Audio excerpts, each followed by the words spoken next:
NFL Nation, how you doing? Come on in. Take a seat, sit back, relax, put your feet up, and let's talk NFL football week 17, baby. Welcome to As the NFL Turns. I'm Dolph Jackson. I'm Carlos Clayton from Educated Sports Talk.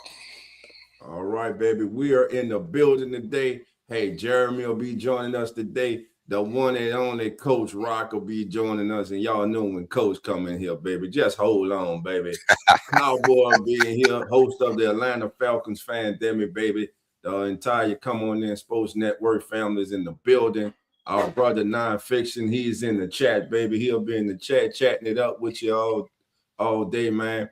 First of all, Carlos, man, how was your Christmas, man? Hey, man, Merry Christmas and Happy New Year to everybody. It was wonderful, man. As you get older, you realize Christmas ain't really for me. It's for the kiddos, you know what I'm saying? But seeing how happy they were, man, made me happy. That's all that matters, man. Right, man. That's what it's about, man. All about kids, family, man, love, man, and just blessed to see another one, man. You know what I'm saying? That's right. Blessed to have those around you who you love, who you care about, man. And yeah, you're right, man. It's about the kids, especially when you see your kids growing up, man. And oh yeah, going into the start reminiscing, like, damn, man, my kids, like, I got 4 teenagers now, man. Damn it, well, it's adulthood right now, you know. Oh, so, yeah. So, hey, man, it's something to make you step back, man. Reminisce a little bit, you know. Yeah, you know, make you reminisce, man, about the good times, you know, things you did with the babies, you know. So, man, but look, man, let's get into this NFL, man. Listen, it started on Christmas Day, and it started, man, with one of the most fierce rivals in the National Football League, as it was the Dallas Cowboys taking on the Washington Commanders. I almost said that last name, but pretty soon that last name may be back, man. So I'm just saying, there's a vote going coming down, baby. I think it comes back next year. But anyway, man, what was your thought on this Cowboys Commanders game? Well, it was very unfortunate. It was one of those games that had nothing to do with the playoffs anymore. We thought the Cowboys a couple of weeks ago had a chance to, kind of make it interesting in the NFC East. But nonetheless, though, you played the game. One, I got to give love to Josh Johnson.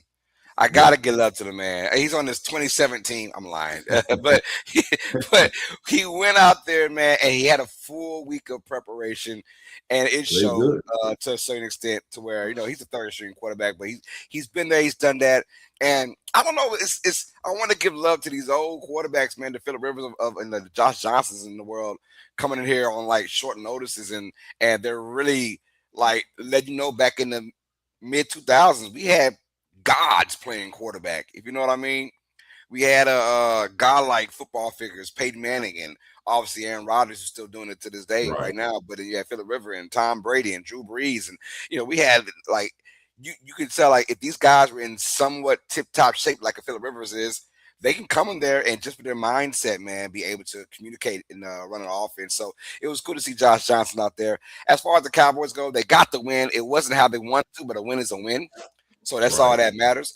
And very unfortunate they kept that game close, but they got the dub. And then let's really talk about, because there's no playoff implications in this game. So pretty much all 3 playoff games on Christmas kind of had a low as far as like star power who was available. And the Cowboys, it's a game that on paper you saw it. You had to win that game, obviously. And Dak Prescott did his thing enough, and that's all it was, man. But the Commanders kept it close. That's all you ask for is a close game on these type of games that have no playoff implications. Right. So I mean, listen, Dallas jumped on Washington early.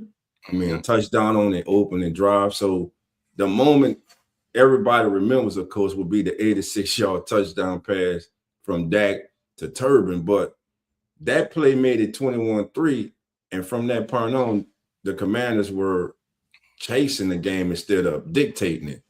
And one thing that when you look into, when I was looking at this game, I was like, I don't know if everybody really paid attention to this, but the Cowboys ran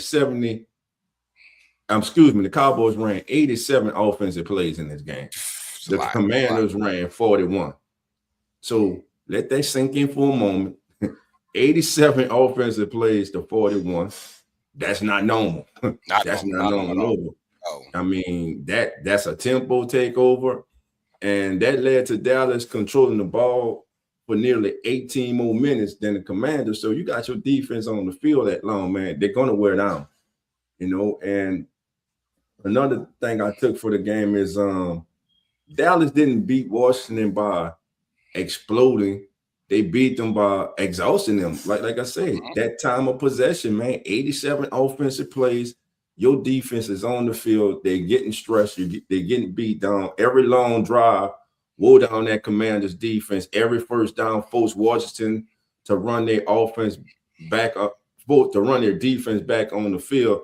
That's how big plays lose their power. But again, man, good win by the Cowboys. But like you say, unfortunately for the Cowboys, the win does not do anything for their playoff hopes, as they have been eliminated from playoff consideration. And man, when the season started and when the schedule came out, everyone looked at this game as a possible NFC East game to decide who wins the NFC East, but most definitely to solve playoff position. But these teams are in the playoffs. I said the same thing. I said as I was doing the scheduling, you're looking at it and you're doing your picks and predictions for your records. You're like, yo, this could be the game right here that can determine the NFC East. Because I had at one point both these teams, I had them at double-digit wins. Right.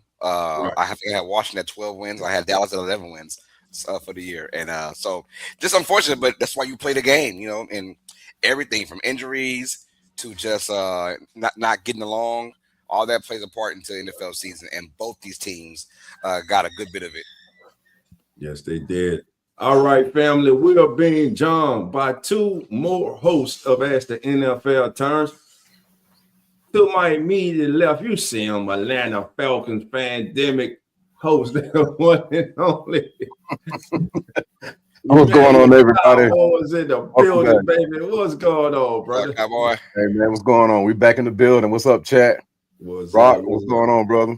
All right, man. And, man, my big brother, you see him there under me, right under me. He got the G on, baby. He representing, baby, GSU, baby, Grambling State alumni, former football letterman at GSU, man. Coach Rock, the game has changed. Coach, man, what's going on, baby? Man, you brought Cowboy before me, and I was like, man, he had my deepest sympathy, bro. Like, oh no! Come on, Rock, Cowboy. You got to say the best for last. You got to say the best for last. Put Cowboy on the screen right quick, man. Look, man, for years, bro, I've been praying for you and your Atlanta Falcons team, bro. I'm hoping 2026 be the same year for y'all. Y'all gonna be shit and worse shit. The same outcome for the next 30 years, bro.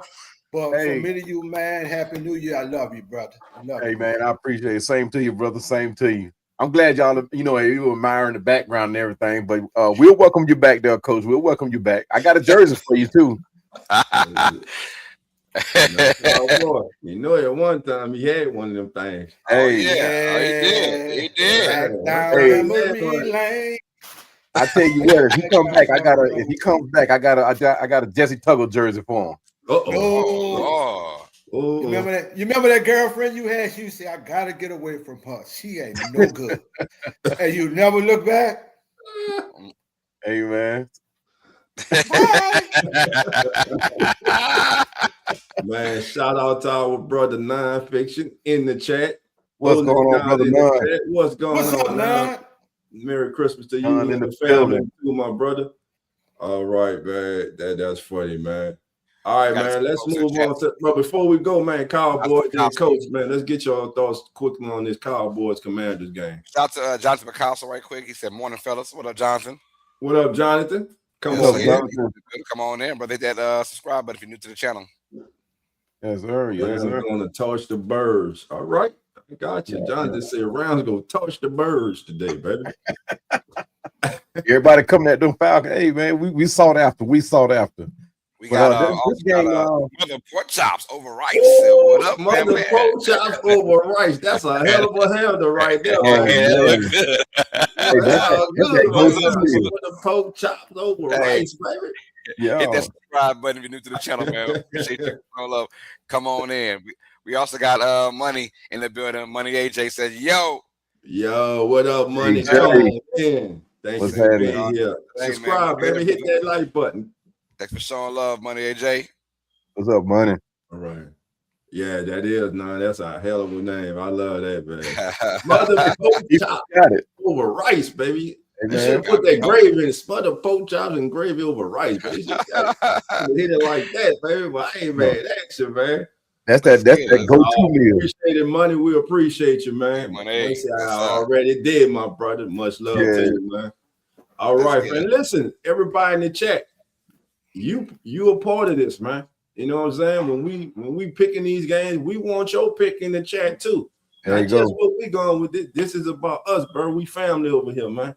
That's how we rock, man. So, again, Cowboy, your thoughts on this Cowboys Commanders game, and we get coach, and then we'll move on to the next game. All right. Well, this game here went about like I thought it would. Very close game. Didn't expect to see 87 something plays for the Cowboys, though. That's beyond crazy. But if that's what it takes to win, man, I mean, you have to do that. But I didn't expect the Cowboys to actually win, but I think I picked Washington win last week, I believe. But like I said, it went about like I thought it would. It was a close game. Dak Prescott, he's one of these guys that through the season he balls out, come down to the playoffs when things look to be in his lap and in his hands, and he kind of disappear. Things just don't quite go right for the Cowboys, especially against on division rivals. But shout out to Dak Prescott. He stuck my foot in my mouth, and it don't taste very good because I don't like the Cowboys. I don't even like speaking on the Cowboys. But hey, shout out to Dak Prescott for pulling the win out. Got you. You said Cowboy don't like the Cowboys. Cowboy don't like the Cowboys, man. What's strange is my wife's whole family are Cowboys fans. I mean, every last one of them. On the crew. They sound familiar? Yeah, you do. It's like your feet. Coach, your thoughts on the Commanders and Cowboys? No, this gonna be short. It really is, bro. I mean, the Commanders, we had high expectations for them, but they've been injured all year, man. And I mean, the Cowboys pretty much played a wounded duck team. And I mean, they just did what they were supposed to do. Very disappointed in the Commanders this year. I really thought they were going to be one of the teams that really pressing the NFC, but they had a lot of injuries and things just didn't fall that way. Last year looked like they on a good dose of Viagra, and this year looked like they can't get hard. So I don't know, bro. It's been a rough year for them, bro. But the Cowboys did what they were supposed to do, bro. When you got a wounded duck team, you take care of business, bro. You finish them off. So it's not much on that. All right, let's move on to the next one. Now, can I talk about this one first, bro? Let's go. Man, at the beginning of the season, Coach, me and Coach were talking, and I said, Coach, I see everybody picking the Lions to once again be one of the top teams in the NFC. But, Coach, I told Coach, I was like, Coach, he lost their offensive coordinator and their defensive coordinator. You're not going to tell me that's not going to make a significant difference for that team. Coaching matters. And you saw that this year with the Detroit Lions. Coaching matters. They were not the same. Were they explosive offensively? Yes. Were they as explosive as they were when Ben Johnson was there? No. Was the defense better this year than it was with Aaron Glenn? No. You had Dan Campbell take over the play calling duties during the season. And when he did that, that was desperation. But this also goes to tell you and show you that when you have a team whose window of opportunity is open, you have to take advantage of it. It all goes back to that NFC Championship game. That call, I don't care what they say, that call by Dan Campbell is the reason that this team is in the position that they are in today. That call and the loss of their top two coordinators, and don't look now, but we go get to it. There's a new sheriff in the NFC North, baby. But that was my thoughts, gentlemen. Yeah. Mr. Charlie. Mr. Charlie is just the man. He's doing the best he can. Don't blame me, Charlie, man. I want to talk about the dang Vikings for a minute, man. The last month of the season, Brian Flores has got that team humming on defense, man. I mean, and it hasn't been talked about enough because their offense has been so porous because of the quarterback situation. But, man, that defense, if Brian Flores doesn't get some kind of shot, if not this year, hopefully next year, of being the head coach somewhere, this man has got that defense humming. I mean, they made the Cowboys and the Lions in back-to-back weeks in about a 4 or 5 game slate look like they had no clue what they were doing on offense at all.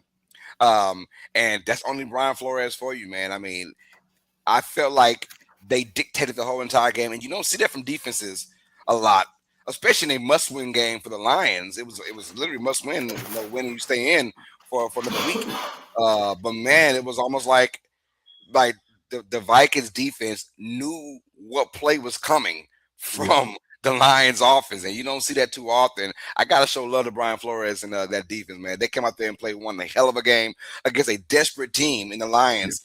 That it didn't work out for them, man. So Merry Christmas to the Vikings for sure. Yeah, man. Really so. Thoughts on that, Cowboy? Yeah, man. I mean, the story of the game was the defense, like you said, Los. That I mean, you talk about 6 turnovers. Harrison Smith, the veteran, that veteran safety, he had a Christmas Day performance, one that you look for when you want to give up your Christmas to watch football. He gave a legendary performance. He had an interception, 3 pass breakups, 2 tackles for loss, a sack. I mean, talk about a turkey leg. Turkey leg, he gets the Christmas present, he gets the whole Christmas tree, he gets Santa's old clothes. I mean, he gets everything. But the defense was the story of the day, man. I mean, you couldn't ask for more better. Like you said, shouts out to that defense. Yeah, most definitely, man. I'm seeing Coach Rock got that drink in his hand. Hold on, Coach. It might be a little too early for all that now, Coach. Hold on, baby. It ain't too early. It ain't too early for Coach. Your quick thoughts. Hey. Shout out to you, Coach. Coach, Brian Flores, man. He's got a defense humming, man. You think he get a shot sometime this year or next year to be a head coach again? I really felt he should have got a shot last year. You could see the signature all over his hands, all over that defense. It's physical. It's very disciplined defense. And, I don't know. I don't want to use the color or the race in this thing, but the brother made a mistake, which was, to me, a learning curve from him in Miami. And I don't know if that's being held against him right now, but the guy should be a coach, man. And, sometimes, lessons in life teach you shit, bro. And I think it taught him how to be a better person, a better human being, a better coach. And I'm just hoping that the NFL, because of his skin color, and I hate to always go to that, but it doesn't be something that hinders him from getting another opportunity. Because if anybody deserves a shot, he is the man that deserves a shot, right? And I'm just hoping he gets another opportunity. Whoever hires him gonna get one hell of a coach, and you're gonna get a physical, disciplined, hard-nosed team that's gonna play Sunday after Sunday after Sunday. So I'm hoping this brother gets another opportunity, man. Yeah. It's funny we mentioned his name. It's not real funny, but it's not strange that we're mentioning his name as a head coach, because his name right now is being shouted from the rafters of the Mercedes-Benz Stadium. I mean, his name is being called out. We want him. But where we are with Raheem Morris, we know we're not going to get rid of him unless something strange happens, because we've hired a new consulting firm to come in. I don't know why, but Arthur Flank is probably washing his hands of it. But his name is being shouted out. Everybody's calling for Brian Flores. So But hopefully it turns out, that we do bring this man in as a head coach. I mean, like Coach said, he should have long been, gotten his another shot at being a head coach. Yeah, and before we move on, man, first of all, the offense for the Vikings was nothing to write home about. Let me just say that first of all. All right, don't sit up here and act like Skull Nation. Don't sit up here and act like the offense was off the chain, because it wasn't. It was ugly, horrendous. It was horrendous. All right, but one thing that did happen that we need to talk about is that Justin Jefferson next week needs 27 receiving yards to pass the great Randy Moss for the most yards through their first 6 seasons in the NFL by any player. Right now, Jefferson's at 8,349. Randy Moss in his first 6 seasons had 8,375. Now he should have and could have been past this season, but the horrible play at quarterback for the Vikings has hindered him this season. Yeah. And I'm gonna say something that Skull Nation may not like, but I got inside sources. Justin Jefferson, if things don't look better under center, may start looking around the league. I'm just saying. I can see that happening. Hey, bro, hold on 1 second, bro. Bring that back to Dolph, bro. Bring that back to Dolph. Bring that back. Say it, bro. I'm telling you, everybody on here, I need 500 of y'all to get on here right now. Get this nigga clean. Look at this dude, man. This nigga clean as Stephen A. Smith. I need a nigga to blow him up right now. I want Stephen A. Smith on this show, bro. This nigga clean as Stephen. Let's go. Some love, man. Stand up, bro. Let him see you, baby. Let me see you, man. I'm good, man. Hey, the only thing I can say about this right now is you look real good in that red, bro. You look real good. but it ain't for that behind you. He done messed it up already, bro. Yeah, he done messed up the ball. But he killed I got to double my shot now, bro. I need to double a shot now, bro. You know, shot, bro. Hey, he stole him over, though. A lot of folks he stole him over, bro. Hey, he stole everything from us. Still our players, our GMs, and still everything from us. They want everything. You look like Arthur Blank. All you need is that jacket. Off the blank. Hey, look, just give me the check. You sounded like Dracula. Man. Just don't go in Lennox Mall and buy. Do not go in Lennox Mall. No. Stay away from Lennox Mall. Stay away from Lennox. All right. Hey, let's go on to our next match now. The last game of Christmas, man. Obviously, the Chiefs without Pat Mahomes. And, man, could this have been the last home game for Travis Kelce as they fall to the Broncos 20-13. It was almost like what I expect from the Broncos all season is, hey, we play down the competition, but we still find a way to win the game. And Bo Nix, Mr. Fourth Quarter again, came through for the Broncos as they get a 20-13 victory. And the Broncos now trying to solidify themselves as the number 1 team in the AFC. Your thoughts on this game real quick? How about you, Dolph? Well, first of all, the Broncos didn't beat the Chiefs with flash, and they didn't beat them with a lot of highlight, big time plays, man. They beat them with control. And if you watch the scoreboard, you know what I'm saying? If you watch the scoreboard, you missed the entire story. First, let me tell you exactly why Denver won this game. Volume, patience, and leverage. Denver ran 71 offensive plays. Man, don't this sound familiar? Kansas City ran 42. That's not a stat. That's domination.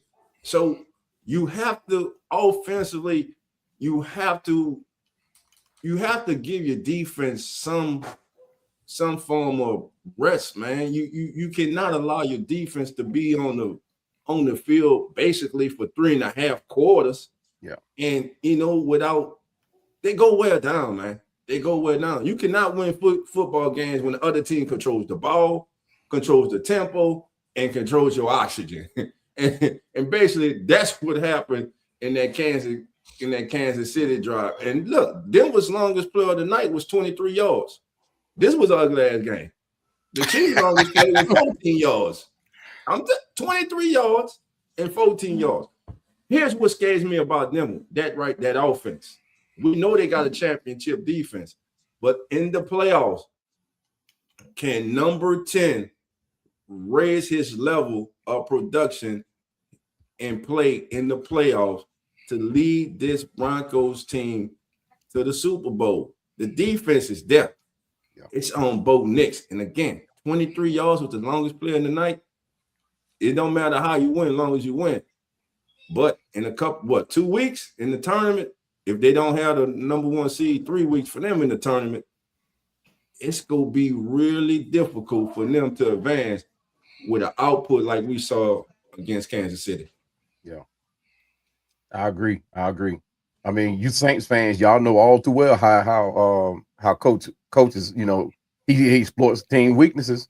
And Sean Payton went on and he saw how, like Coach, like Dolph just said, he saw this team wearing down. He saw that defense wearing down. So what did he do? He relied on his depth players who were fresh on the bench, you know, to come exploit their weaknesses. Play after play, you couldn't ask more from what Sean Payton has done, and he's going to be the catalyst behind Denver even going forward after they don't clinch this AFC championship.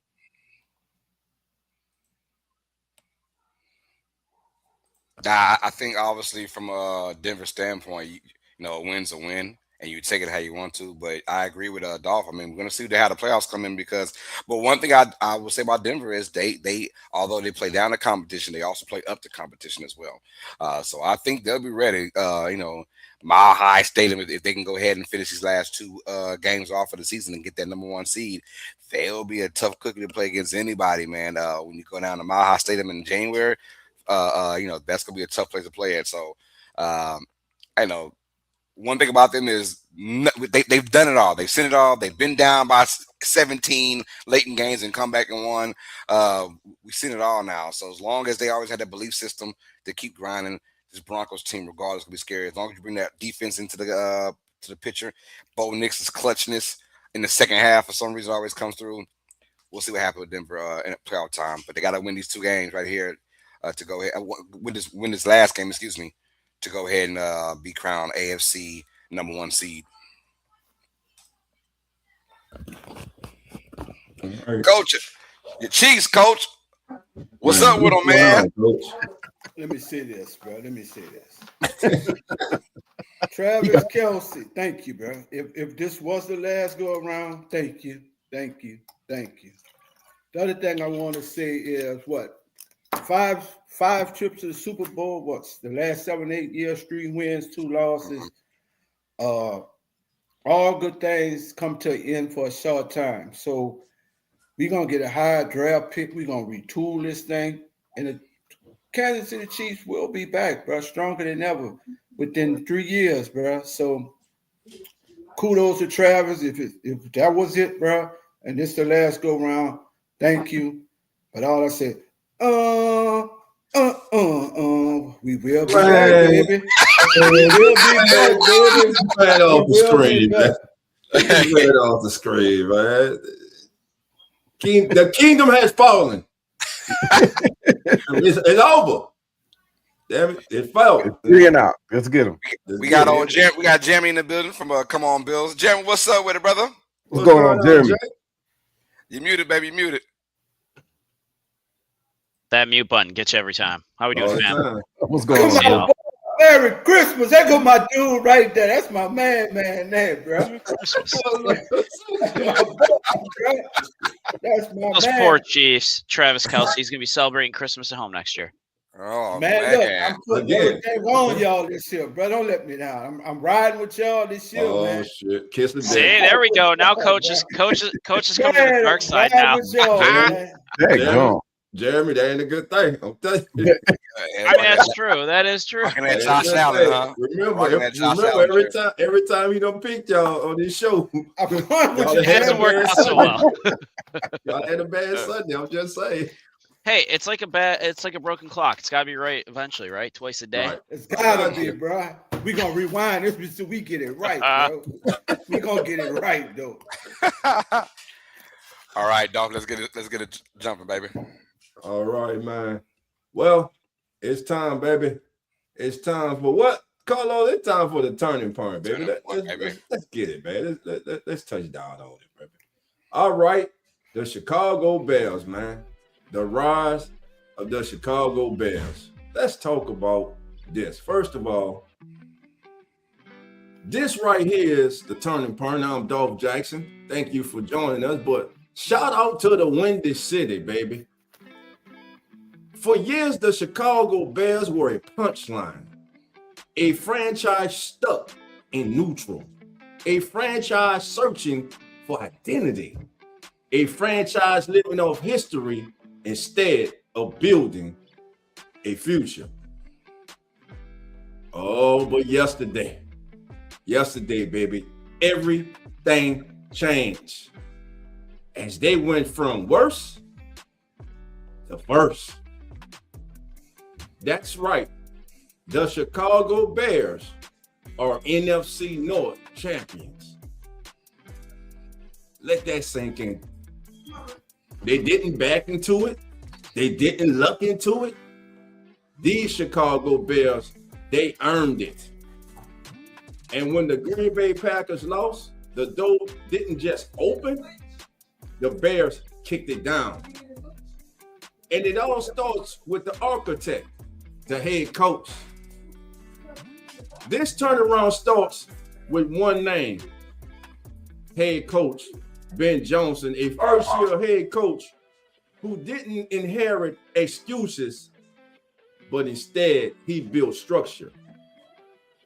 He brought clarity, he brought accountability, he brought a modern vision of football that fits this roster. This is not a team guessing anymore. This is a team that knows exactly who it is.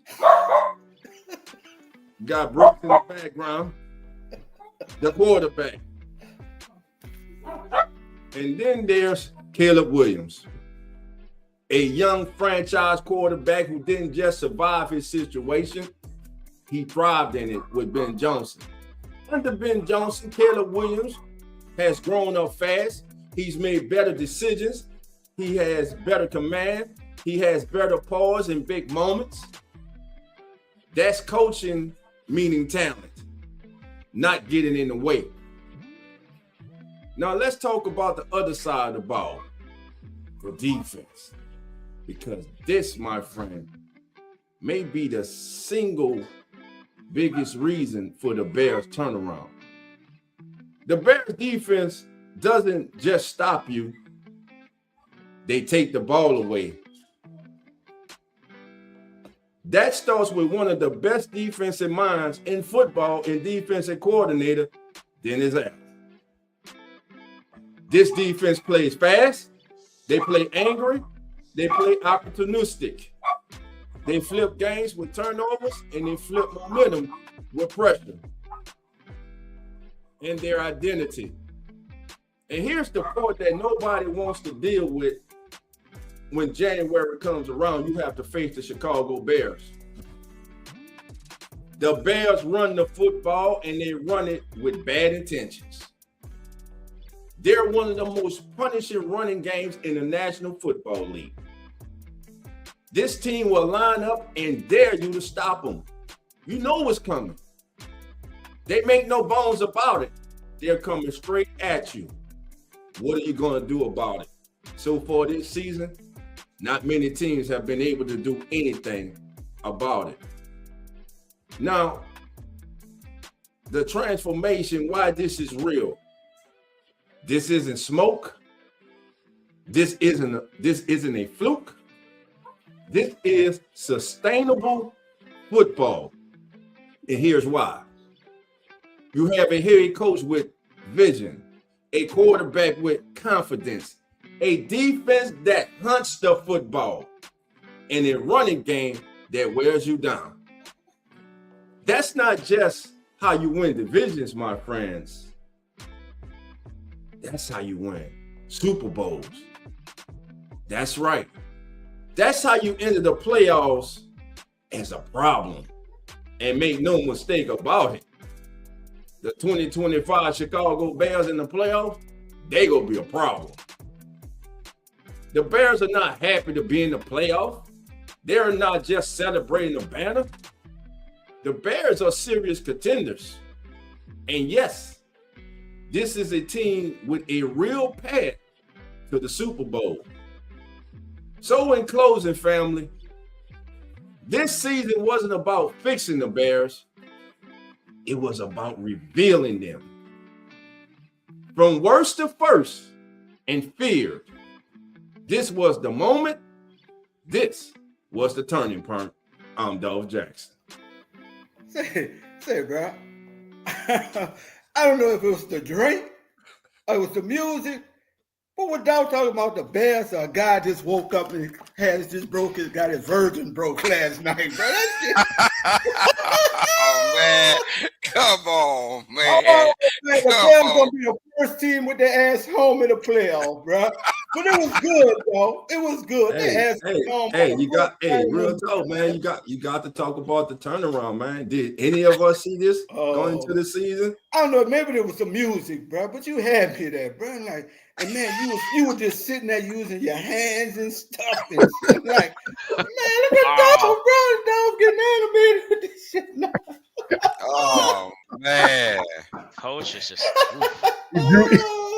drawing you in when he. Hey, well, look, I did my job. Did the job. Damn good job. Did the job. Hey, let's break down why the Bears are now being talked about as a fear team. They have officially been the NFC North champions with the Packers loss last night to the Baltimore Ravens. Mr. Derrick Henry, 216 yards rushing, 4 tutties in that thing. If you have him in your fantasy like I do for your championship, you won, baby. You won. Let's break it down. No Lamar Jackson, no problem for the Ravens as they dismantle the Packers 41-24. Snoop was in the building, not Snoop Dogg. Not Snoop Dogg at all, man. Their quarterback, man, showed some grit and some grind as well. They did a good job in this game.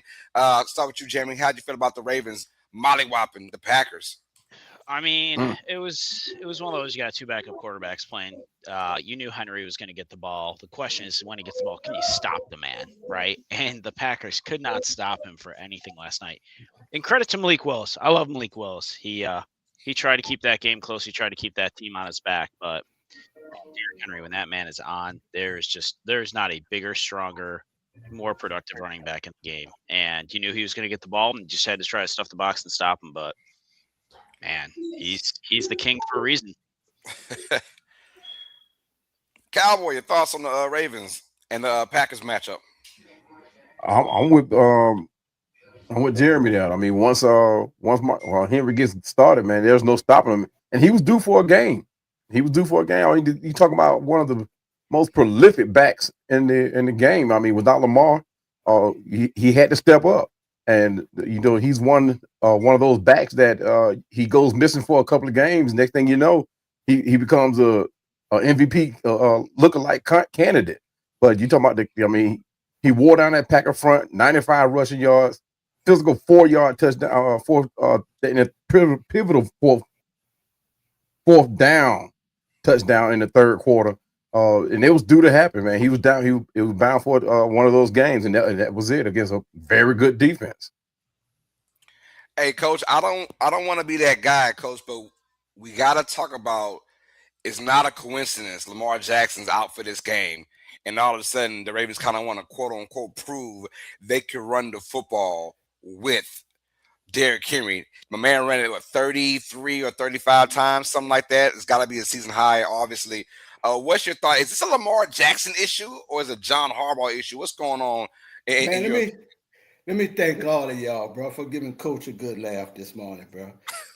Man, y'all sitting here talking about Baltimore like they really gonna do something, bro. This team been pretending to be a football team for about 8 years, bro. You know what I'm saying? So if they get in the playoff, they're going to be out, bro. So let's start pretending like this really a real football team. This somebody that's impersonates. I don't know who the hell they impersonate, bro, but they make you think they one thing, and when they get to the playoff, they like Cinderella. Not one shoe come off, both shoes come off. Bro. So, that's how, man, killing shit about Baltimore, man. They've been pretending for the longest that they like really a football team, and they really ain't shit, bro. Now to that coach, I don't think that nobody was saying that they'll go in and place in the football in the playoffs, but it was just a good game for them. I mean, nobody picked them to win against, especially without Lamar. But as of late, Lamar has not looked like the Lamar that everybody expects him to be. But what I'm saying, we've seen all season good games. Yeah. But when it counts, where are they? This is where I'm at with Baltimore. Me and Dolph had this a while back. I'm tired of them being impersonating this team during the regular season, and then when it counts, they're nowhere to be found, bro. I'm done with them in the regular season. Show me what you do in the postseason. I'm done with the regular season. Yeah, consistency counts, though, right? I mean, it happens. It's one of those things that people are not finding in the NFL, whether you're a fan of that team or not. Consistency is one of those things that's going to keep you. And this is one thing that has bit the Cowboys. You get into the playoff one year, and then next year you look like you're going to win it all, and the following year you go out first round. So consistency is key, and that's what has bitten Lamar and the Vikings.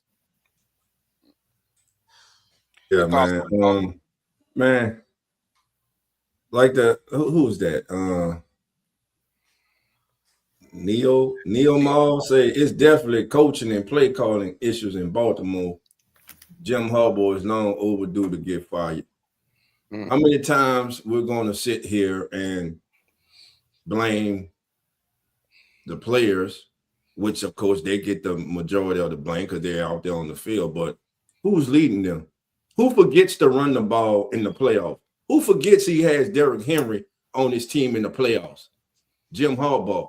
If you're the head coach and your offensive coordinator is not giving one of the greatest running backs in the history of the national football the ball in one of the most crucial games of all in your entire season, the playoffs, which you bought him to Baltimore for to help take the load off Lamar Jackson, you have one of the most exciting, electrifying quarterbacks with the ball in his hand in Lamar Jackson, and you got Derrick Henry, but yet and still, every time we get in the playoffs, it's a no-show for Derrick Henry.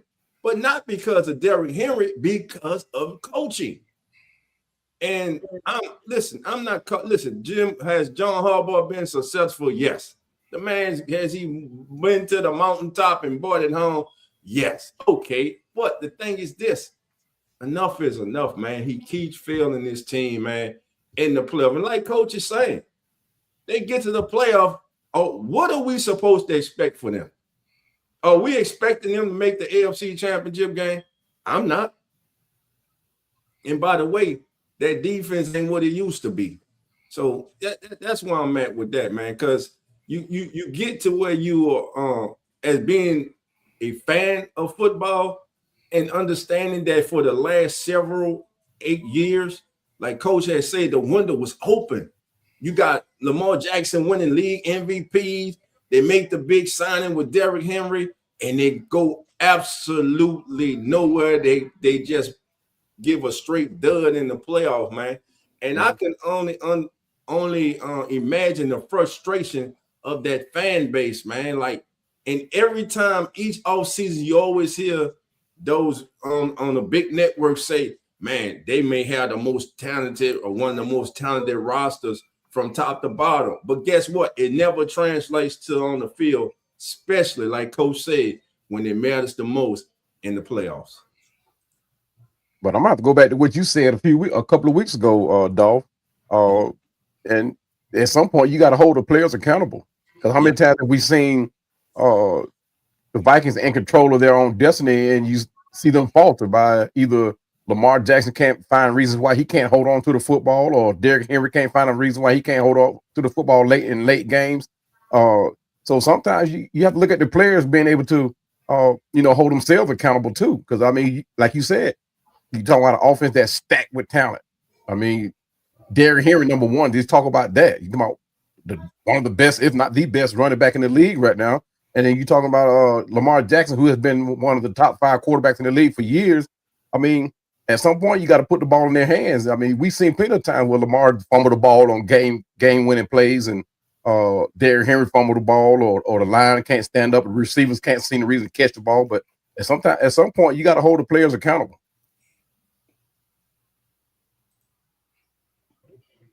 I hear that, most definitely. That's right. And our last game on Saturday, we talk about Texans and Chargers. The Texans get a 20-16 victory over the Chargers. That was a defensive-minded game from both fronts. Shout out to both these teams playing hard. That's my kind of game, honestly. But the Texans are the ones who delivered a win, and now they have eliminated the Indianapolis Colts from the playoffs, and the Chargers have pretty much eliminated themselves from the AFC West title, which now belongs to Denver, the first team outside of Kansas City in 10 years to win that division. Your thoughts on this ball game? Start with you, Jeremy.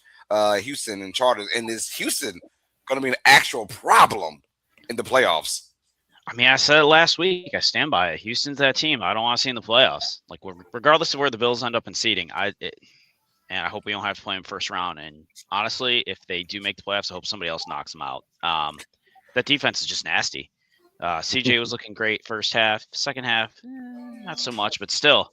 I mean, the guy's a hell of a quarterback. He's got a great team around him. They've learned how to rush the ball again this year. And that defense, man, they are dynamite. They will find ways to beat you.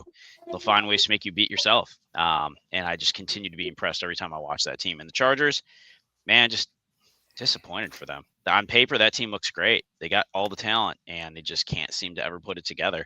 So hats off to the Texans, but man, I really hope we don't see them in the playoffs.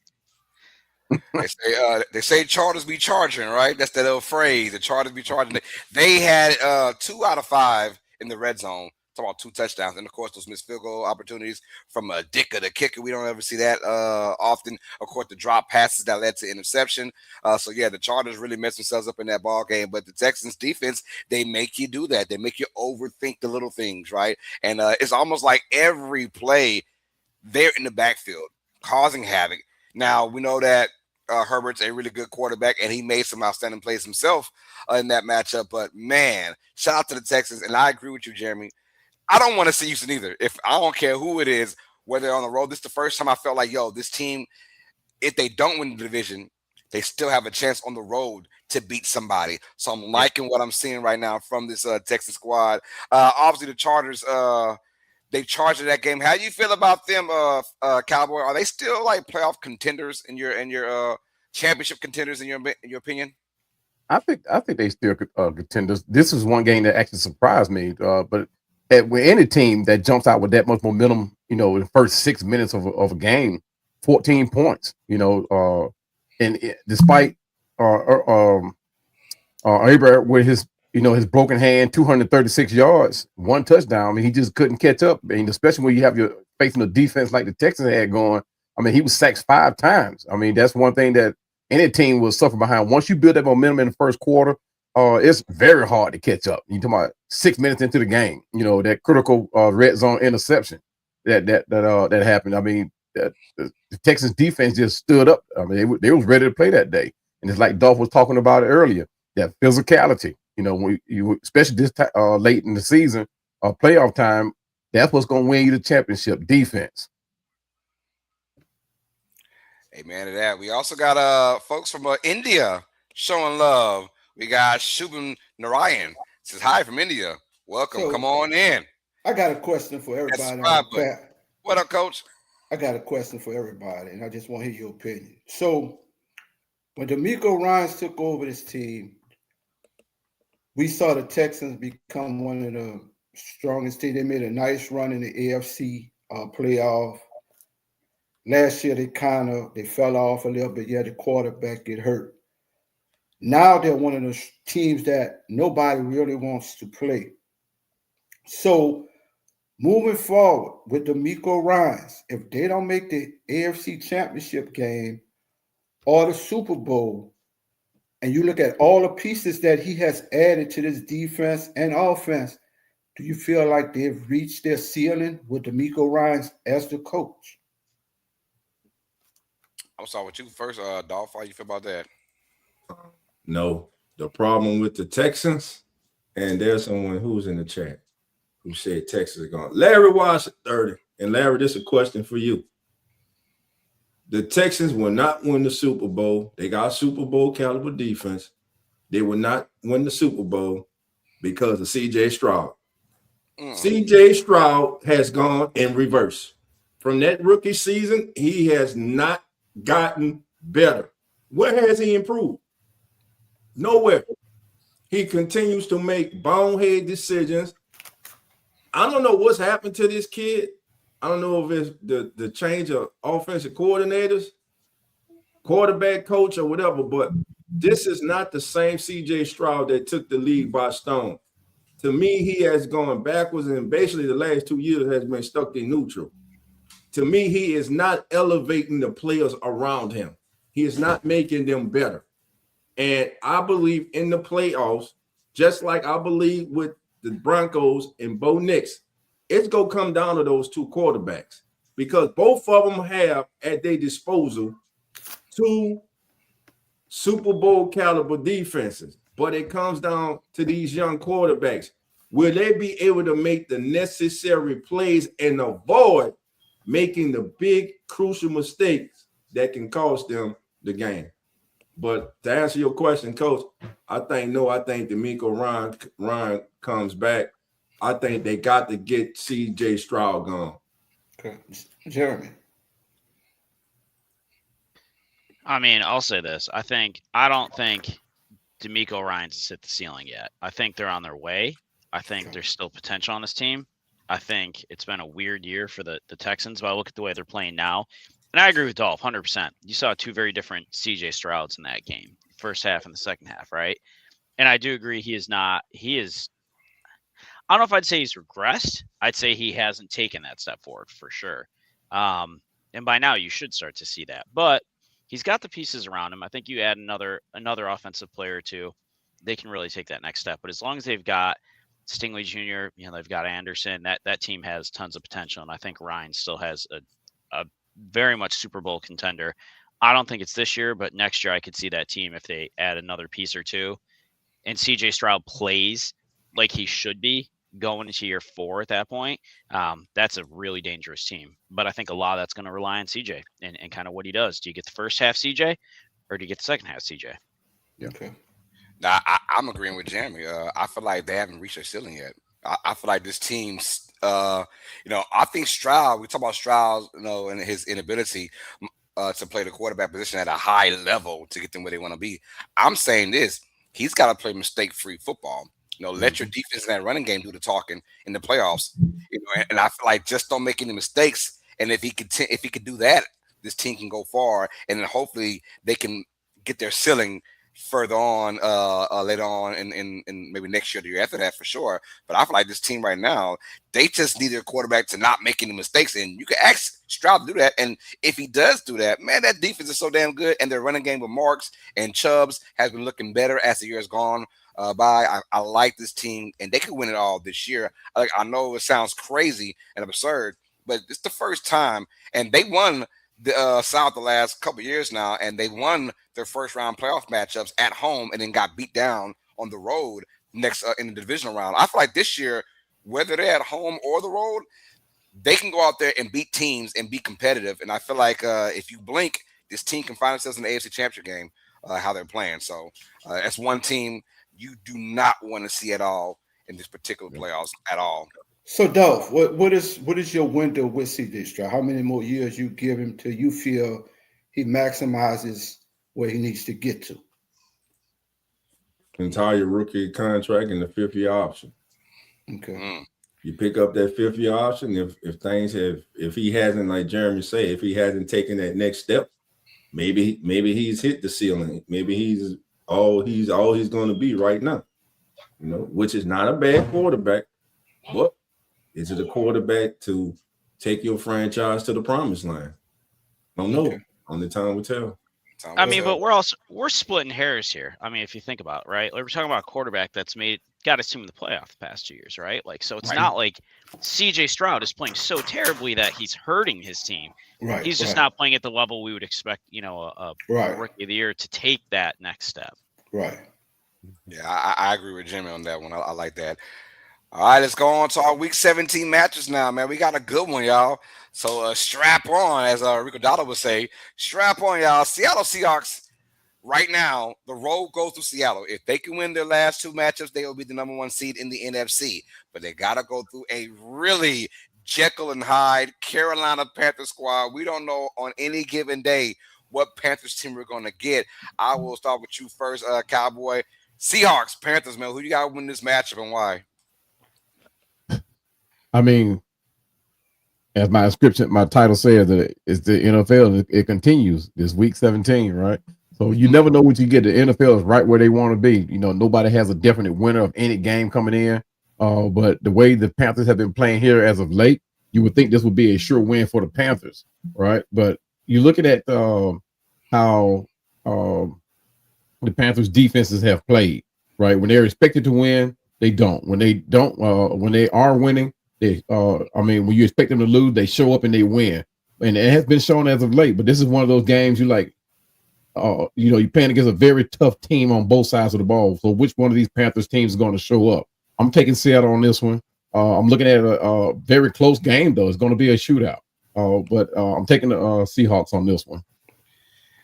Hey, your opinion, Jeremy, who has to have the better game to win, Bryce Young or Sam Darnold? Sam Darnold. I feel like they're playing for more. I feel like Sam Darnold still has this inevitable monkey on his back of is he that quarterback that everyone thought he was going to be as a first-round pick? You know, he showed in Minnesota how he could play. Obviously, the playoffs didn't quite go as planned. And now you come to Seattle, right? Whole new world you're in, new team, whatever. And he's yet again found a way to elevate that team. But the question is can he still win those games when he needs to? And that was the problem in the knock he had in the playoffs was, can he show up during those big games? And this is one of those, right? They got to win out at this point. I think it's going to be a shootout. I think Seattle wins this, but I think it's going to be a fun, exciting game to watch for a 1:00 game because Bryce Young's been playing very much like a much better quarterback we were hoping to see. In that inevitable, is he tall enough to play Kyler Murray, Bryce Young kind of comparison? But he's showing he can do it. It's not the height that matters. It's can you make the plays happen? And man, it's going to be a fun game. Coach, your thoughts on this game, man? And does Sam Darnold have man? Dolph, you remember in the backyard they used to have dice games, bro? Shoot dice. And this is what this remind me of with Carolina, bro. They used to have this old man, and he used to come about $20, bro. Nobody gave him a chance. And that old man used to beat all them dudes and walk away with all the money in the dice game.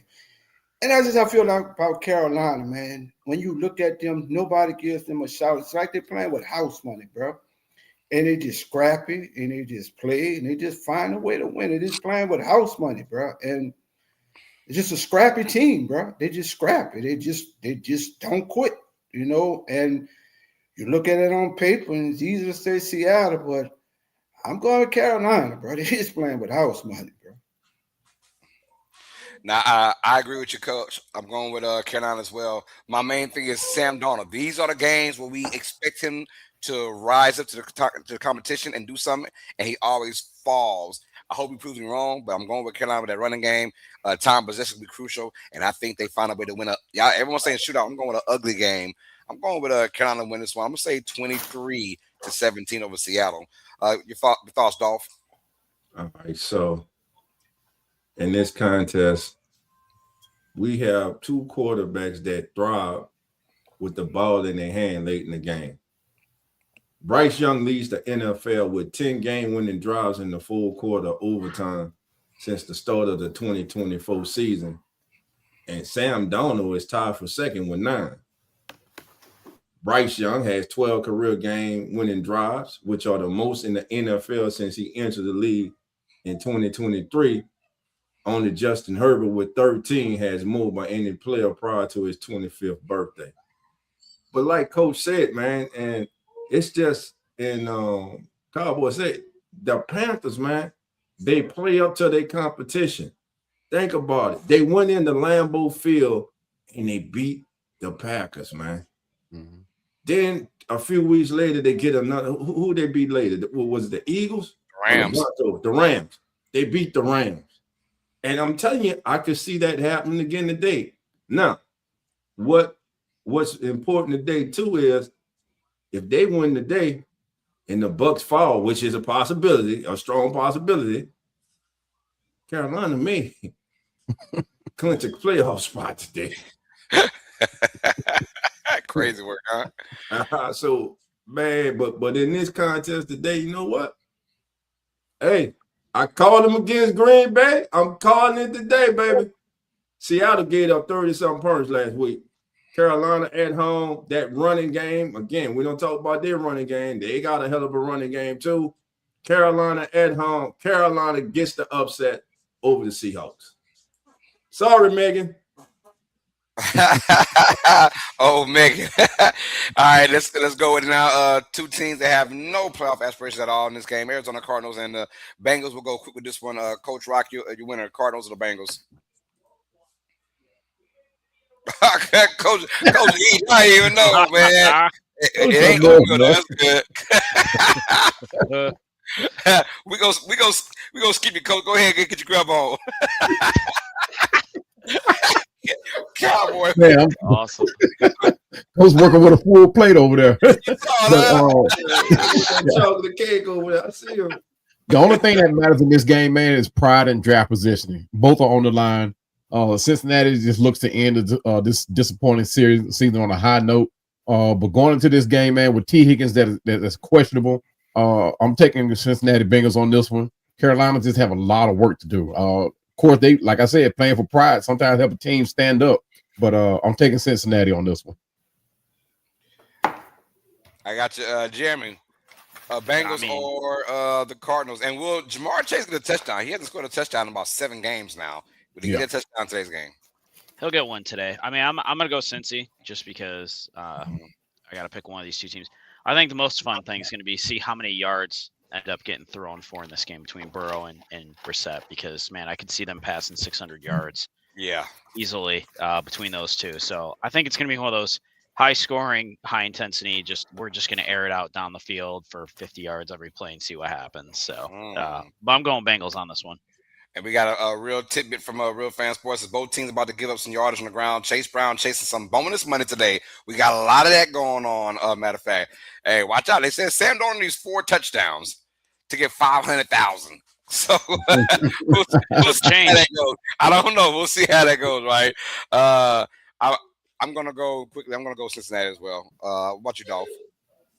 Joe Burrow, since he entered the NFL, has a 60.6 completion percentage in the first 5 seasons of his career, which is the best in the NFL with 20 starts during that span. But this year, Joe has a career low at 63.5. That improves the day they get past the Cardinals at home. And by the way, Trey McBride goes for over 90 yards and a touchdown. The kid has 109 catches as a tight end, and you know he's getting the ball. One of the best tight ends in the league. Hey, guys, is this the last year we see Burrow in Cincinnati? I'm going to say no. He comes back. He'll be back. When you're losing like that, it just, you say things that's kind of in your head, but you know that money's still there. I'm coming back and play. Now, I think he has a better chance of like being out the league than going to a different team. Andrew Luck style, right? He has a better chance of doing that than going to a different team. The Bengals won't let him walk for shit. I promise you that. You can leave out the NFL or retire, whatever, but you ain't going to a different team. Not under our watch, no. So, yeah, I think Burrow's still with the Bengals next year, easily. So can I long wolf this one? Go ahead, long wolf it. I'm a long wolf this one. Joe Burrow will not be in Cincinnati next year. Come on. Oh, wow. Hot take, huh? What you eating on, Coach? Man. Different than oatmeal. It ain't oatmeal. Chocolate. No, that's chocolate. It's cake. That's chocolate cake. Chocolate cake. Oh, man. Coach got that. Hey. You got that sugar rush going on today. Hey, that's what alcohol do in the morning to you. Man. All right, y'all. Well, look, we got another game, AFC North style, Pittsburgh. Yo, win and you are, I believe, AFC North champions. If you lose, you open the window for the Ravens to sneak in as AFC North champions. Pittsburgh's got to go to Cleveland where Myles Garrett is waiting on old man Rodgers, and they got to do without DK Metcalf, Mr. I gotta hit somebody. Your thoughts on this matchup? I'll go first. I'm going with the upset. Give me Cleveland. I smell it. I smell an upset, man. I'm going with Cleveland at home, playing for pride. This ain't even about Shedeur Sanders. It's about the defense of Cleveland going to go out there and cause havoc against the Steelers. I think Shedeur does enough to win this game. I'm going with the Browns, man, with an upset. How about you, Jeremy? I mean, I like the Browns in this one. No DK Metcalf. Myles Garrett's going to break his record today. I was impressed how they played the Bills last week. I think Sanders, and I'm not going to go too far down the rabbit hole on this, but I think they're going to get him a lot of quick, short passes to get the game started, get him in a rhythm. And Garrett's just going to do his thing. And if I was Rodgers, I would be very, very worried today because as a man, you don't want coming at you. Nah. Cowboy, who wins this game? Yeah, it's going to come down to old man winner, old Aaron Rodgers. Pittsburgh clinches the NFC North with the Ravens loss. But like you said, it's going to be all about Garrett and his record, I think, today. Garrett, I think he's going to get about 2, maybe 3 sacks today on Rodgers. Rodgers not so quick to get out of the pocket under duress. So, but it's going to come down to how Aaron Rodgers plays without DK Metcalf, which is very significant. But I think I'm going to still go Pittsburgh on this one. We got a nugget from Swimming or Chaguner says in the last 8 Steelers-Browns matches, the home team has won. Hey, there we go. And Browns are playing at home. Dolph, your thoughts on this matchup? Who you got? Myles Garrett gets the record. Now, let me say that. Myles Garrett gets the second record today. But the Steelers win with no DK Metcalf. Look for Jalen Warren and Kenneth Gainwell to be to be key punch today by the Steelers. Also, hey, let them use you. Let them use you, baby. Let them use you. You sitting on that paper with all them old eloquent ass words on it, trying to read them. Coach got that sugar going now. Take your time, baby. Let them use you. Let them use you, man. Oh Lord, let them use you, baby. Anyway, like I was saying, man, look for Kenneth Gainwell and Jalen Warren to be pivotal in today's game, man. Vital. Yeah, they're the only team. The Steelers, they're the only team in the league with those they have 2 running backs over 900 scrimmage yards with no DK Metcalf. Look for them, especially Kenneth Gainwell, to be big in the passing game, and look for Donnell Washington, the big tight end / offensive tackle, to be pivotal today in this contest. Hey, dog. I'm gonna do it like in the hood, bro. Pittsburgh whipped their ass by 4 teams. Take the AI and all that words you got in front of you. Pittsburgh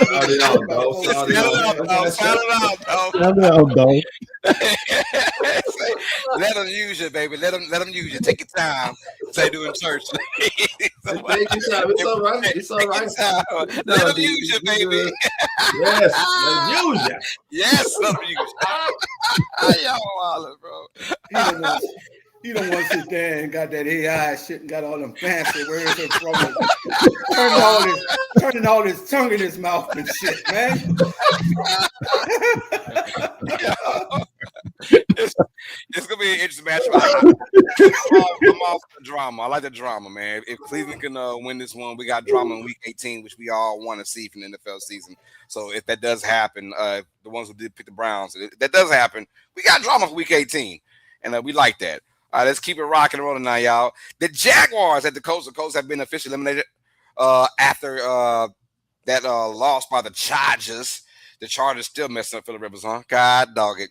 But anyways, the Colts will now try and play spoiler over their AFC South rival in the Jacksonville Jaguars. How do we feel about this game? Jaguars off of a huge win over the Broncos. Are they really that team, Dolph? Or just a facade?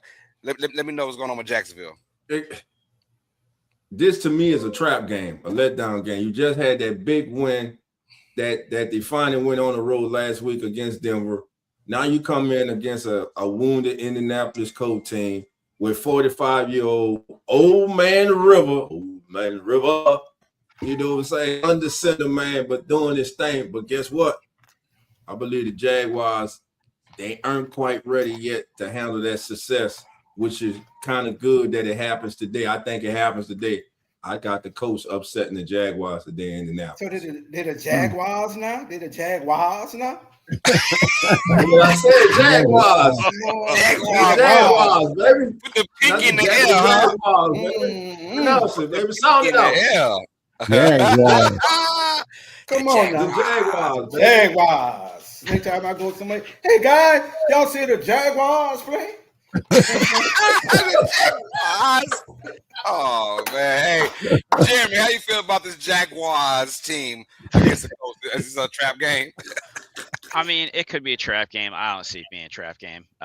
Jags are going to roll in this one. I mean, I think Philip Rivers, old man Rivers, is Dolph would say, is gonna try and keep it close. But nah, Jags are going to take this. They're going to end up winning their division and moving on. So give me Jags, 35-21. Yeah, I agree. I'm going with Jacksonville as well. I think the life has been sucked out of the Colts over the last month and a half of the season, and this was that nail in the coffin right here. I think they're gonna have a poor game. Just let's get the season over with, man. I think Rivers like I got my 5 extra years of insurance for my family. I'm Gucci, man. I'm Gucci. Appreciate you, Goodell. I'm gonna ride it out of the sunset. I got a lot of kids to take care of, man. I'm going with Jags for the win this one pretty easily. How about you, Cowboy? Yeah, I'm the same. I'm going with the Jags on this one. I think old man said it best. He said, "I'm not here to win games. I'm just here to maintain." So, but with the injury riddled Indiana, Sauce Gardner's out, the Buckner is out. I don't see how the Colts can come in and do anything defensively. It's Jaguars for me. So yeah. Nah, that Jaguars team does they Jaguars. look good. The Jaguars. It's pronounced Jaguars.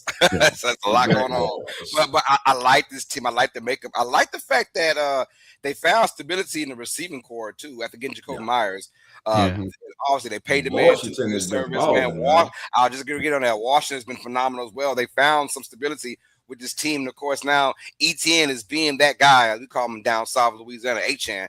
But we know that Travis Achan and company, he has found his spot now. And I knew something was up when they went ahead and traded Tank Bigsby to the Eagles. They said, you know what, this is our year.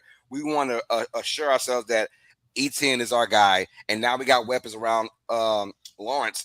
And look, not saying they're the Texans. We'll find out how that goes because if they win this game, they are the AFC South champions. But I like this Jaguars team to not go far. I would not be surprised if we see a Jaguars versus Texans AFC Championship game. That's all I'm saying. I would be surprised. I can see that. We didn't even talk about Brian Thomas. No, exactly. He's had a bad year, a down year so far, and they have been just clicking on all cylinders over the last 6 or 7 weeks of the season. And it's all started from that trade deadline when they got Jacoby Myers. Man, they haven't looked back since. Yeah, I mean they put up 25 plus points, 8 straight games now. Question for all you and everybody in the chat: does this performance this year by the Jacksonville Jaguars does this solidify Trevor Lawrence as officially arriving? Now they've been to playoffs before, but the kind of season that they are having this year and that win they had last week in Denver, was that the moment that the Trevor Lawrence that everyone has been waiting for arrived? No. Okay. I like Lawrence. I always like Lawrence. I just thought that it's Jacksonville, man. They'll find a way to mess you up, man. But I tell you, Lawrence won them quarterbacks. Go ahead and let him go if you want to be Jacksonville. He'll be picked up in 1 minute from somebody else. So so don't do that to yourself, man. Pay that man because franchise quarterbacks are a dime a dozen. You don't get them too often. You got a franchise quarterback right here. Build around him like you've done so far this year, and we'll see how that goes later on. Minnesota's probably kicking themselves for not doing that with Darnold. Yeah. They had Jones too on the same damn team. Jones and Darnold, and went with McCarthy. So All right, let's keep it rocking and rolling, man. We gotta go quick with this now. Buccaneers and Dolphins. Buccaneers got to win to keep themselves floatable for the NFC South title, which they could probably clinch next week if they can win today. They have a match against Carolina. Dolphins, Buccaneers. Dolphins any chance to win this game, Jeremy? Bucks. Dolphins got no shot. I mean, they got A-Chain, which always keeps you in a game to some degree, but quarterback play is going to be the difference. And Baker's still playing for something. That team's still got more raw talent on its paper than the Dolphins do. So give me the Bucs on this. Coach, Bucs and Dolphins. My question is, both of those teams in Florida, right? So who house is going to cost the most? is the head coach of the Bucs house costing more or the Dolphins? Because both of them going to be looking for a new home, bro. So both coaches out of there, man. I could give less who wins this shit, but I'm going with the hot dog on this one. They say they got good hot dogs in the stadium. Dress mine up with some chili and shit in this road. Yo, I'm gonna go with Tampa to win this matchup.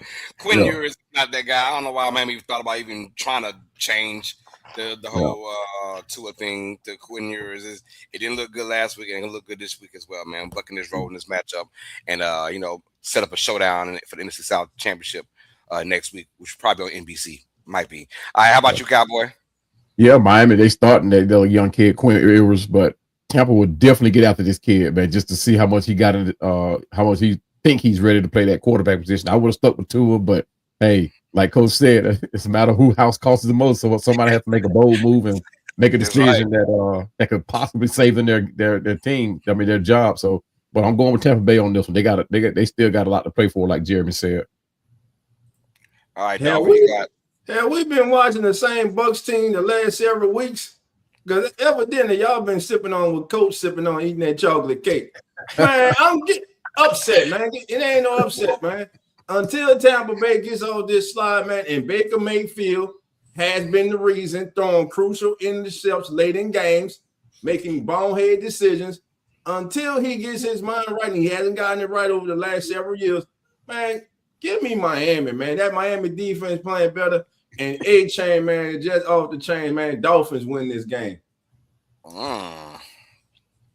Gotcha. All right, let's keep it rocking and rolling then, man. Oh, no. We can't keep it rocking. What's up? Wait, got the wrong wolf this one, don't he? Oh, yeah, you by yourself. Let's go. Yeah, you by yourself.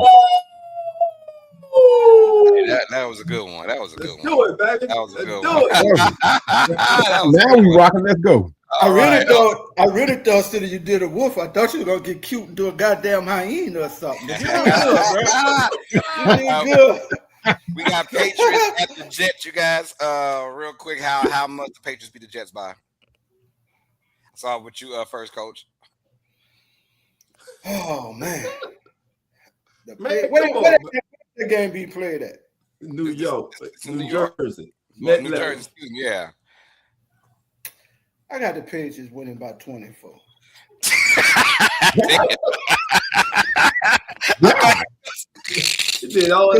Right now, Aaron Glenn doesn't have a clue really what's going on with his team, bro. Hey, he did say they have a plan. He did say that. Well, I'm hoping this plan comes to fruition. Dolphin, I'm hoping this plan come in fruition. Look, I used a big word right there.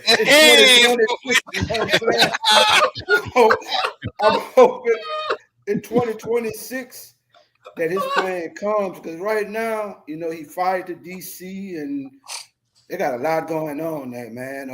And what's the running back up for free agent with the Jets? Breece Hall. He'll be in New Orleans next year, so I don't know. Come on with it. Let's go. Yeah, I like that. I'll take Breece now. I'll take him all day. Jimmy, what's your score? Patriots and the Jets. What's your score? Man, I'm gonna go 35-14. I mean, exactly. There's nothing going right for the Jets at this season. Yeah. I feel bad for Breece Hall. I hope he does get out of New York for his own sake. I like him as a player. I think he's incredibly talented on a just terrible team. There's so much work that needs to be done that I thought they were going to try to fix this year, and there's just way too many holes that they've got to fix. So I hope for his sake they get out of there. But yeah, this is going to be steamroll all over it. Yeah. Yeah, I got the Patriots winning by 3 touchdowns as well, 21. Give me 28-7, New England to win that matchup. All right, let's keep it rocking and rolling, y'all. Let's go with let's go with the game of the week. Go on game of the week now. Philadelphia Eagles taking on the Buffalo Bills. Both these teams are fighting for seeding. Eagles can go as high as, I believe, the 2 seed. Bills are still trying to find a way to win that NFC East, man. I mean, AFC East, excuse me. So let's keep it rocking. I'll start with Jeremy first, our fellow Bills. Bills Mafia. How do you see this game going out, and who wins it, man? Bills win it. I think it's going to be a close one. They're playing for a lot still. They're playing at home. This is the last game at home. So it's going to be one of those, try to wrap up the stadium and the season on a higher note there as far as that goes. And honestly, for me, the thing with the Eagles is that there's still too many broken pieces. They just can't seem to figure themselves out week to week. And talent-wise, they got a ton of it. Jalen Hurts has looked better, but there's just so many question marks I still have of which Eagles team really exists. And Allen's Allen, right? Doesn't matter who's out there. Doesn't matter who he's playing with. He's going to take that team and put it on his back. So I would expect to see a big day out of Allen today. They're going to give Cook the ball. Cook's going to put up another probably 130, 140 yards of scrimmage, 2 touchdowns is what I'm going to go with. I mean, for the Eagles, I do believe Jalen Carter's back, so they have that, which is probably going to help some. And for us, the biggest thing we're going to have to do is make sure we can contain Jalen Hurts. Our rush defense is not good. So if he breaks out of the pocket and starts taking off, it's going to be tough for us. But I still see the Bills winning this in a tight game. Give me 23-20. Ooh, let's go, Coach. Right. We got this game. Man, I hate the Philadelphia Eagles with a passion. This is why I love Coach. Oh, I hate them, bro. After what they did us in the Super Bowl, I'm hoping they start fighting. What's the receiver name that always whining? AJ Brown. AJ Brown. I hope he catch no ball and he go to fighting on the side. I hope Jalen Hurts running, sliding, or throwing somebody bust his ass. I'm going with the Bills Mafia. This is my team in the AFC to go to the Super Bowl. I'm going with none other than the Buffalo Bills by 10 in this game. Let's go, Coach. Nice. Yo, your feelings, Cowboy? Yeah, man. I mean, this is a potential Super Bowl preview, right? Like Coach said. But the Eagles, they're looking to maintain their very slim lead in the NFC, while the Bills try to keep pace with the Patriots in the East. But one thing Eagles are trying to do, they're trying to bring back Jalen Carter, which I don't think they should have done. 2 weeks ago, the man couldn't do a push-up, so I don't know how much help they think this man's going to be able to do. But the Bills, they must contain Hurts, who's going to look to scramble a little bit. The Eagles will target their the Bills secondary, which is kind of suspect at their safety spot. But I think the Bills have enough to keep the Eagles at bay. But like Jeremy said, that man Josh Allen, I've always liked him. He's going to put the team on his back. Only thing is, he can't fall into these traps of what the Eagles are sure to show him, and that's to bait him into throwing an interception. So they have to keep him in the pocket and keep a good protection for him. But I'm taking the Bills on this one. Oh, Carlos, you're muted now, buddy. All right, yeah, I'm muted now. Look at that. I thought my damn kid came in there for a second, like, Daddy, hey boy, get that off my face. Yo, no, I'm going the Eagles, y'all. I'm sorry. Going the Eagles to win this matchup, man. I feel like Philadelphia, this is the time right here. This is the time. I think they're gonna dictate Josh Allen. Now, Josh Allen's gonna be Josh Allen. But can you make him and force him to do a couple turnovers that he doesn't want to do? Eagles have that kind of defense. I feel like they put that pressure on Josh Allen, but I think Allen's going to run for his life in this matchup. Look for Allen to use his legs a lot more in this game than usual. But give me Philadelphia to win this one. A very close matchup. I'm going Philadelphia 20, Buffalo 17. How about you, Dolph? Looking at this game, man, Buffalo at home. I'm going with the Bills, but Josh Allen has to avoid one player in particular right now for the Eagles, and that's young second-year cornerback Quinyon Mitchell. Since week 9, guys, this kid has 9 passes defense and has 8 completions allowed when he's targeted. That kid is straight balling, man. That boy got his stats and everything. Look at that you boy there. You're gonna have to avoid that kid. And my thing is to Jeremy, and who's the go-to receiver for the Bills? Like when the chips are all pushed into the middle of the table. You need that big first down. You need that game-winning touchdown. Who's the go-to receiver? Is it Dalton Kincaid? Is it Coleman? Who is it? Man, it's Josh Allen. That's the go-to. Josh receiver. Allen. It is. Josh Allen. We don't have it. That's the biggest problem we've had for years, is trying to figure out who that is. And then we keep bringing in people. We brought in Palmer. You know, we brought in Curtis Samuel. Like, we keep trying to find these guys that are going to come in and be that saving grace instead of trying to figure out what it is. I mean, Keon Coleman inactive last week, right? Like, he's not done what we expect as a second round pick in his second year to do. I would say if you were like, you have to pick somebody, I'd probably say Kincaid. Kincaid's probably the most reliable outside of Shakir, but Shakir doesn't see as many red zone targets. And I think Kincaid's one of those guys that Allen just has a ton of trust in. And if he's on the field, he's going to look for him if he can get him. But outside of that, it's Allen. It's the Allen game is what it is. Yeah, Kincaid's that guy, man. Coleman's not happy right now, so he's not going to do a whole lot of going above and beyond that 110% that you want each and every player to put out. But no, but he needs to, because right now there's a lot of question marks with him in Buffalo, and a lot of people want him out of here. So he's got 2 weeks to really turn things around and kind of change that whole persona that's around him at this point. And I hope he does. I like the kid. I think he's got a ton of talent. I don't know what's broken and what's wrong with him that they have to fix. But he's got to get a doghouse and make them plays. All right. Carlos, let's go rapid fire, baby. Let's go. Hey, there's one game we didn't touch on because somebody asked about it, and for good reason. The Raiders and the Giants. Quick, everybody. Raiders against the Giants. Who wins? Give me the Raiders. I'm going Raiders to win this game for some reason. The first pick in the draft. Monday night. Here we go. Well, let's talk Sunday. That's the more important game. Sunday Bears and 49ers. That'll be the last one on the docket. Let's talk about that one, y'all. Bears and 49ers now, both these teams. Yo, people don't realize if the Niners win their last 2 games, they're the number 1 seed in the NFC. No one's talking about that potent offense right now that has been they haven't punted the football since November. We are about to be in January. They haven't punted the ball yet, you guys. This Niners offense has been going crazy right now. Yeah. They say, hell, the defense. We know the defense ain't there. They are methodically going down the field against everybody, but now they take on a opportunistic Bears defense, and pride is on the line. First place is on the line for it all. There's still a chance for both teams to be number 1 seed in the NFC. Who wins this matchup? Let's start with you first, Coach. Let's get you out the way, man. Man, look, I sit here and I listen to how Dolph laid that out so beautiful about the Chicago Bears, and the music was all sweet and shit, and how they turned it around this year, and how Dennis Allen was in New Orleans for 4 years and didn't do shit. Now he's a great defensive coordinator, and the Bears are this miraculous team. The 49ers whipped their ass today by 10. Ooh, how about you, Cowboy? Hey, man, it's going to be the battle of the dynamic duos. Caleb Williams and Luther Burden, and Brock Purdy and Christian McCaffrey. I'm going to have to take the latter of the two. Brock Purdy, Christian McCaffrey pulls out the win by 10. How about you, Jimmy?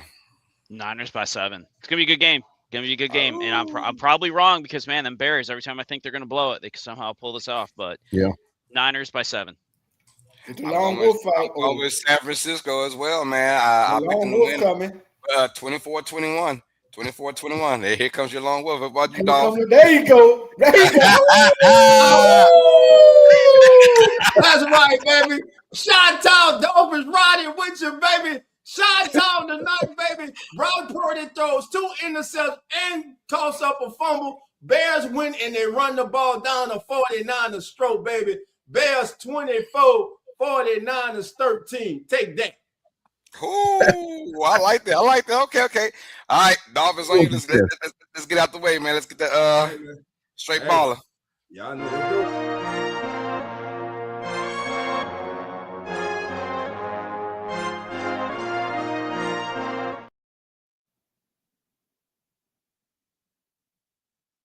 do. Cut it short. Carlo, give me the music. Damn it, I was muted again. That damn mute button. Hit the music, baby. Let's get it, baby, and turn it way up, baby. Because where we going, Carlos? There we go. Oh, y'all, here we go. It's time for straight balling, baby. In this segment here, it's simple, baby. We scour around the NFL and we look for that player who we believe is gonna be straight balling out his mind today, baby. Oh man, so when I look, baby, I go to not the NFC North, baby. I'm going to the AFC North. The Pittsburgh Steelers taking on the Cleveland Browns. What do the Browns have to play for? Absolutely nothing but Myles Garrett. I'm picking him again this week, baby. He is chasing history. And with no DK Metcalf, eventually they're going to have to pass the ball, and that Steelers offensive line's a little shaky, baby. Give me Myles Garrett to break the single season record for sacks, and he will be straight balling today against the Steelers. Let's go. Hey, I'm going with Ramondre Stevenson of the New England Patriots. They will run up and down all around the New York Jets today. I feel like Stevenson over 100 yards, a touchdown. That's how I'm going with Ramondre Stevenson as my straight balling player of the week. What's up, Jeremy? Talked about him earlier. Going James Cook. 140 overall yards, 2 tutties. They got to win this game. They win this game, they're going to basically lock up winning out as long as we beat the Jets next week. Cook runs, Cook cooks, we win. We James Cook. Straight balling. Cowboy, who you got? Oh man, can you believe it? Can you believe it? Can you believe it? Cowboy going against his own team. He's going against his own team. What in the world is happening in the NFL? But as the thing said, the NFL continues. So I'm going against my own team. I'm picking Puka Nacua for the Los Angeles Rams to be the straight baller of the week. Our secondary has been suspect all year long. They have been kind of holding up with injuries, but we have not been able to pull it together. Puka Nacua is my straight baller of the week. Monday Night Football, you guys.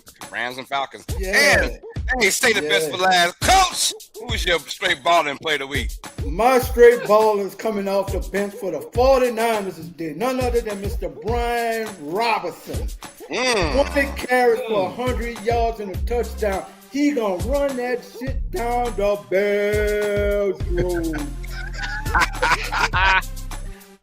And that's our straight baller play of the week, y'all. He didn't even say that with conviction. He ain't say it with his chest. You don't believe that. You don't believe that. Listen, family, listen. This is as the NFL turns. We thank you for joining us. Listen, we'll be here each and every single Sunday through Super Bowl Sunday. And fellas, what we tell them, the doors are now open. So what? Come on in. We'll see everybody next Sunday. Wait. See everybody next year. Before we go, I want to say this with all sincerity, man. Thank each one of y'all for this year, letting us come into your living rooms, your homes, while you at work, man. Thank you for being there for us, showing us love, showing us support through your good times, through your bad times, through all you went through in 25, man. And from each one of us here, I pray God's blessings on a prosperous 2026 for you all. And I hope God's blessings on your families and each one of y'all. And again, thank y'all, man, for just coming in, a bunch of guys that just act like clowns. And we don't know shit about football. We just talk about it. But you coming with us, you let us come in, and we appreciate y'all, man. And from me and all my guys on there, we love y'all. Thank y'all. May God bless y'all going into the new year, man. Amen. Happy holidays, y'all. Hey, happy New Year, man. 2026. Hey, when we be back next week, 2026, baby. We'll be back next week and next year. Next year. See you guys next year. Hey, enjoy your Sunday of football, family. We out.